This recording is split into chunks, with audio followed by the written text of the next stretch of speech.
안녕하세요. 김건우 목사입니다. 11월 9일 수요일 아침입니다. 매일 성경 큐티 본문이 다니엘서로 바뀌었는데요. 오늘은 사무엘서 1장과 2장을 중심으로 함께 묵상해 보고자 합니다. 먼저 1장 1절과 2절 말씀을 읽어 드리겠습니다. 유다 왕 여호야김이 다스린 지 3년이 되던 해에 바벨론 왕 느부갓네살이 예루살렘에 이르러 성을 에워쌌더니 주께서 유다 왕 여호야김과 하나님의 전 그릇 얼마를 그의 손에 넘기심에 그가 그것을 가지고 신할 땅 자기 신들의 신전에 가져다가 그 신들의 보물 창고에 두었더라. 여호야김 왕이 유다를 통치한 지 3년 되던 주전 605년경 바벨론 군은 아시리아와 이집트 연합군을 상대로 대승을 거두게 됩니다. 바벨론 군은 그 여세를 몰아 가나안 남쪽 이집트 접경까지 진군하게 되는데요. 이집트를 완전히 정복하기 위해서였습니다. 하지만 이집트군은 격렬하게 저항했고 결국 승부를 가리지 못하게 되죠.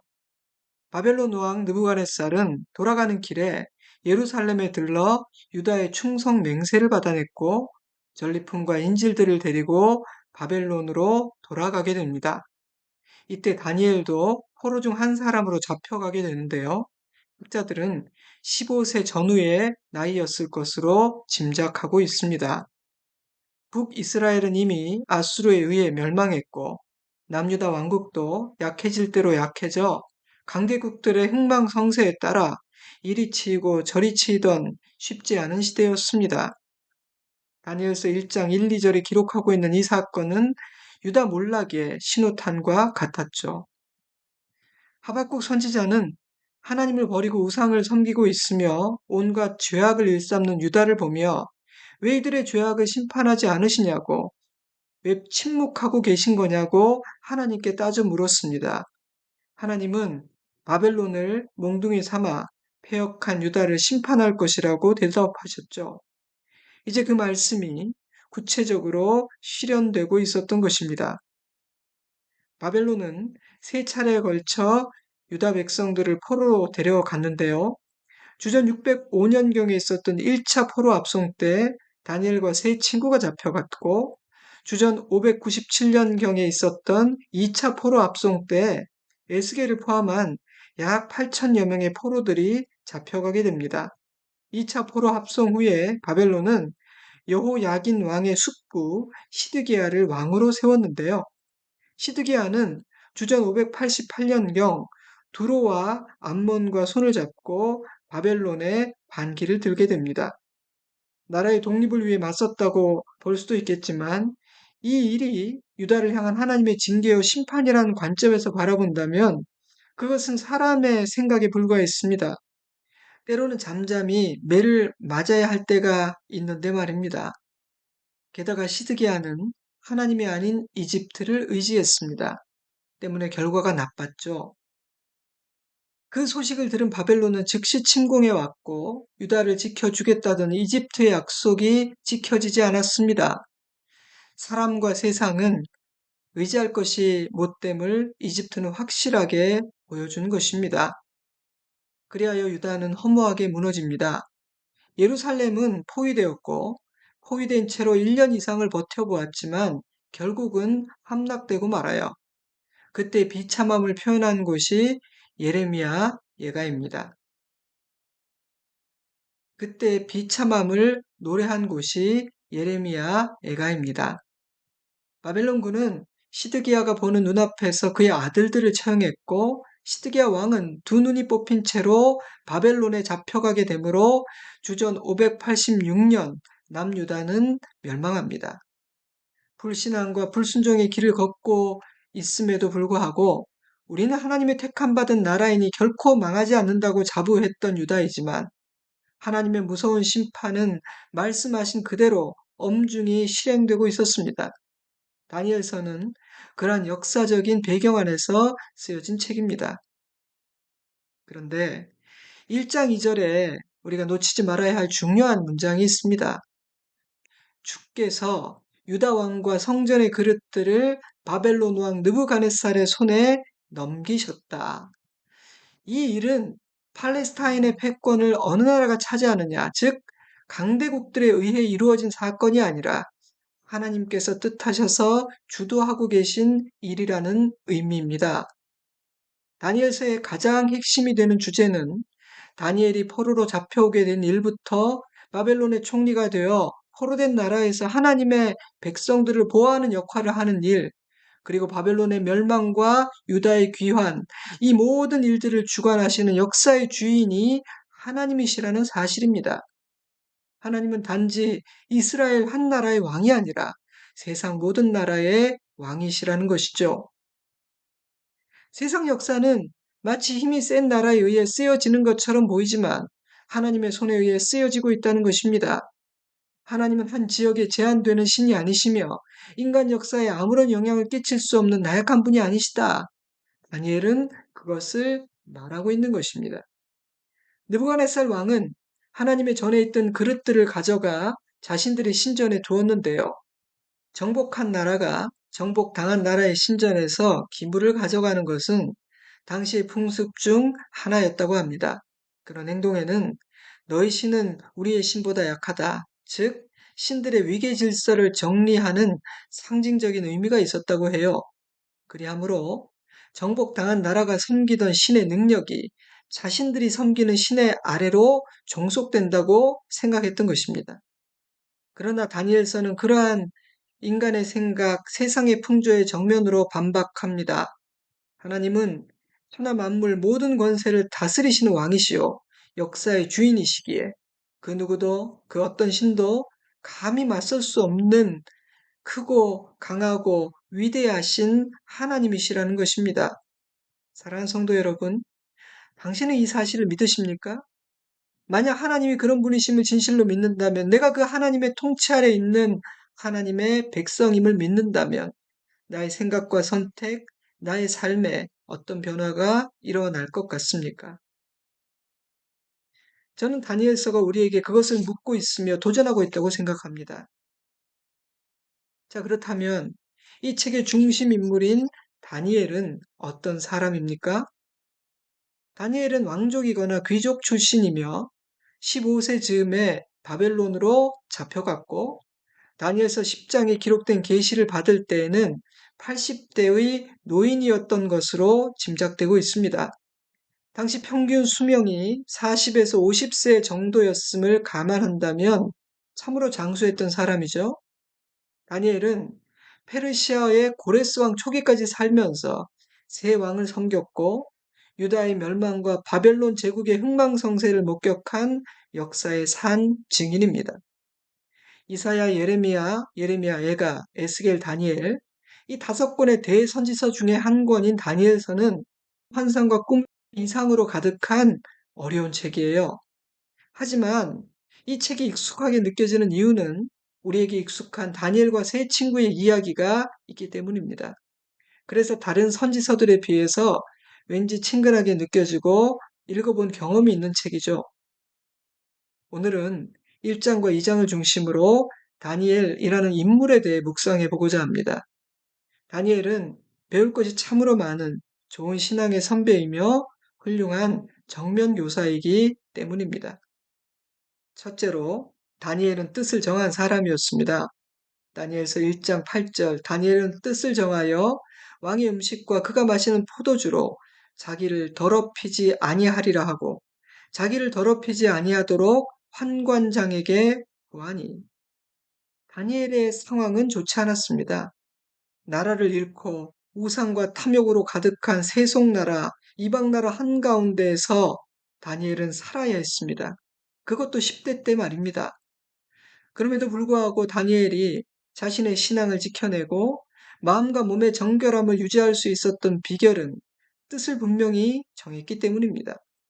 그의 결심은 단호했고 결코 흔들리지 않았습니다. 그러한 그의 굳건한 마음, 그 결정은 위기 때마다 빛을 발했습니다. 6장 10절입니다. 다니엘이 이 조서의 왕의 도장이 찍힌 것을 알고도 자기 집에 돌아가서는 윗방에 올라가 예루살렘으로 향한 창문을 열고 전에 하던 대로 하루 3번씩 무릎을 꿇고 기도하며 그의 하나님께 감사하였더라. 다니엘의 대적들은 눈의 가시 같은 다니엘을 죽이기 위해 함정을 팠습니다. 물론 다니엘도 알고 있었죠. 다니엘은 자신이 하나님께 예배하는 일을 중단하지 않으면 어떤 일이 일어날지를 알고 있었습니다. 그는 굶주린 사자들로 가득한 사자굴에 던져지게 될 것입니다. 하지만 그러한 위기 앞에서 다니엘은 복잡하게 생각하지 않았습니다. 당황하지도 않았습니다. 오히려 매우 단순하고 담담하게 결론을 내립니다. 나는 바벨론의 왕이 아니라 하나님을 섬기는 사람이 아닌가. 그러니 늘 하던 대로 하루 3번 하나님께 예배를 드리면 되는 거야. 그 뒷결과는 주님께 맡기면 주님이 알아서 하실 거야. 다니엘은 바뀐 상황이나 자신의 행동이 낳을 결과를 생각하지 않았습니다. 그는 자신이 하나님의 백성이라는 사실, 자신의 정체성만을 생각했습니다. 그래서 담담히 믿음의 길을 걸었습니다. 소란 떨지도 않았습니다. 다니엘이 그리할 수 있었던 이유는 그가 하나님 앞에서 뜻을 확고하게 정했기 때문입니다. 사랑하는 성도 여러분, 뜻을 정하는 일은 언제나 중요하지만 지금과 같은 어려운 시대, 마지막 시대, 인생의 짐이 무거운 시대에는 훨씬 더 중요합니다. 뜻을 정한 사람과 그렇지 않은 사람의 인생은 더 큰 차이를 보이게 될 것입니다. 그런 면에서 다니엘의 삶은 우리에게 큰 도전이 됩니다. 다니엘은 뜻을 정했기에 우리보다 훨씬 더 어려운 시대를 살면서도 자신을 지켜낼 뿐 아니라 나라와 백성을 섬기는 귀한 사명까지도 감당해낼 수 있었으니까요. 여러분, 나그네 인생 여정은 참으로 무겁고 힘겨운 여정입니다. 세상은 참 험하고 난폭하고 점점 더 그렇게 변하는 것 같습니다. 하지만 예상할 수 없는 뜻밖의 일, 놀라운 일은 아닙니다. 죄로 파괴된 세상은 원래 그런 곳입니다. 그러니 그런 현실만을 탓하면 낙심할 수밖에 없을 것입니다. 루저로 살 수밖에 없을 것입니다. 하지만 우리에게는 다른 선택도 있습니다. 하나님을 의지함으로 소망 중에 사는 것입니다. 주님을 따르기로 뜻을 정하는 것입니다. 그 길을 걸을 수 있는 첫걸음은 다니엘처럼 하나님 앞에서 뜻을 정하는 일입니다. 오늘 우리 모두가 그 일을 할 수 있기 바랍니다.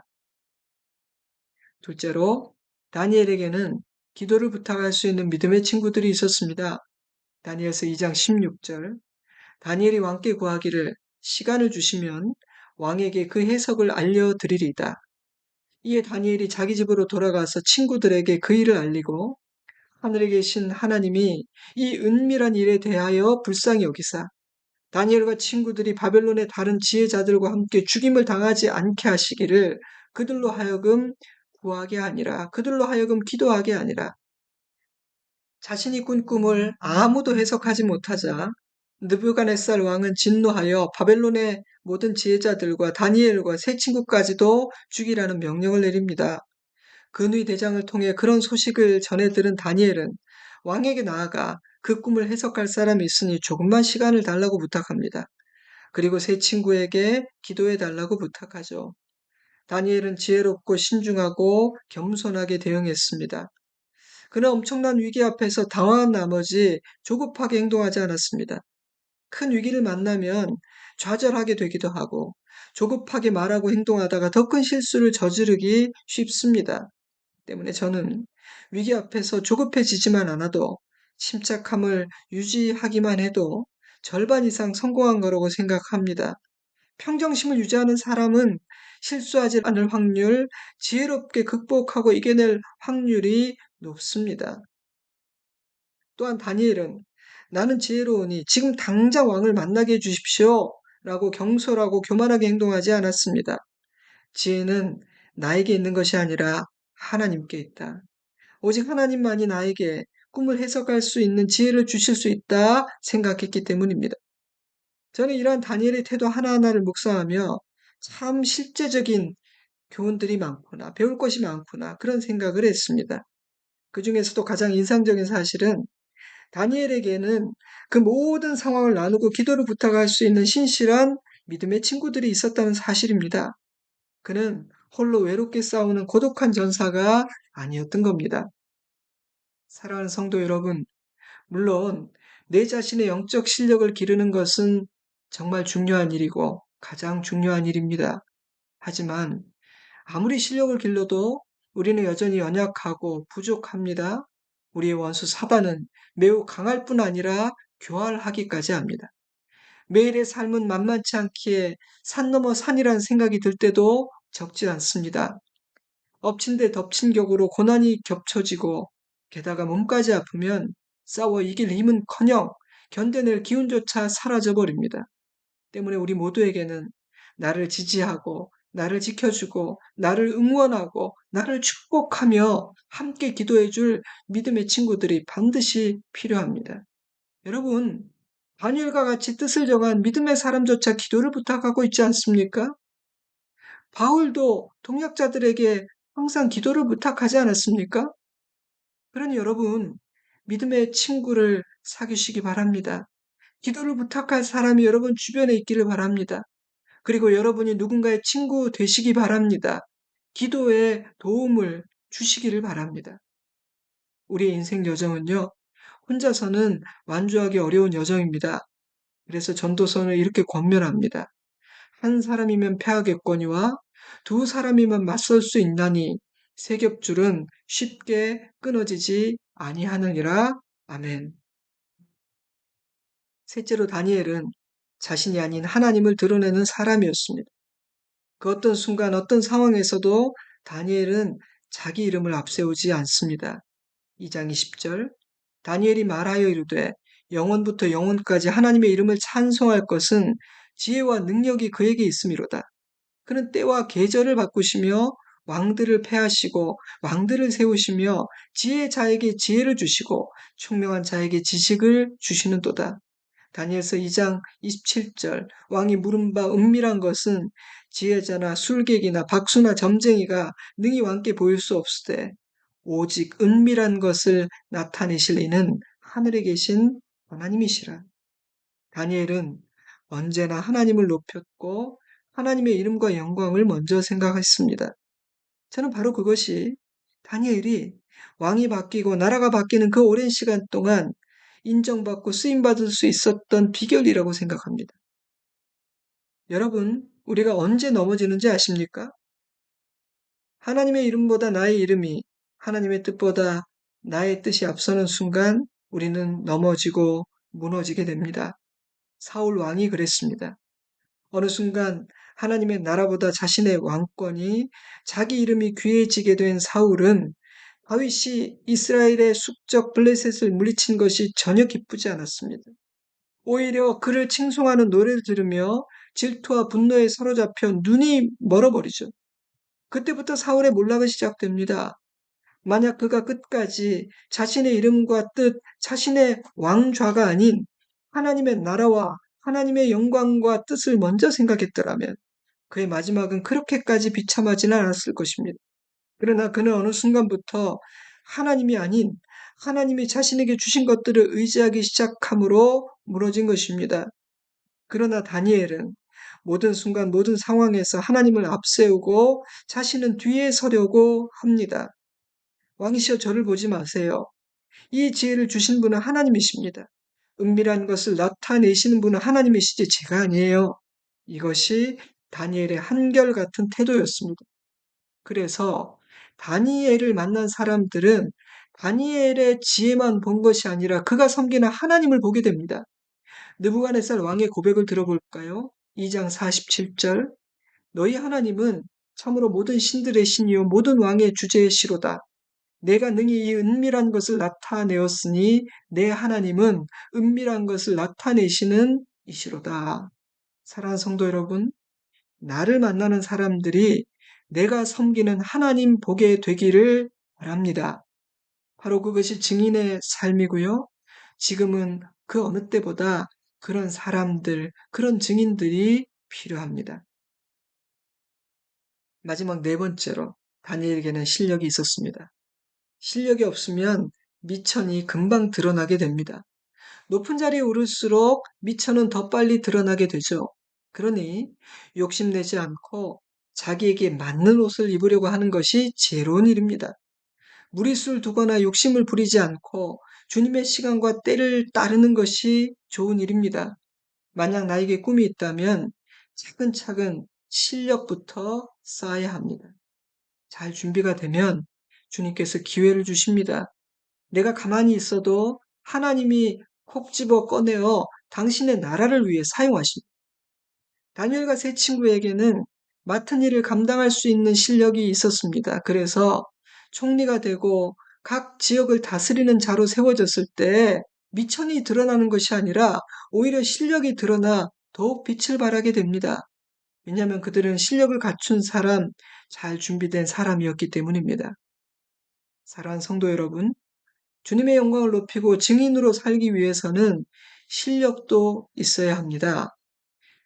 물론 영적인 실력이 필요하죠. 하지만 영적인 실력에 이 세상이 원하는 실력도 겸비되어야 합니다. 다니엘과 친구들에게는 세상이 요구하고 인정하는 그런 실력도 있었습니다. 그런데 그들의 지혜는 단지 이들이 노력해서 쟁취한 사람의 실력이 아니라 여호와를 경외하는 자에게 주시는 하나님의 지혜였습니다.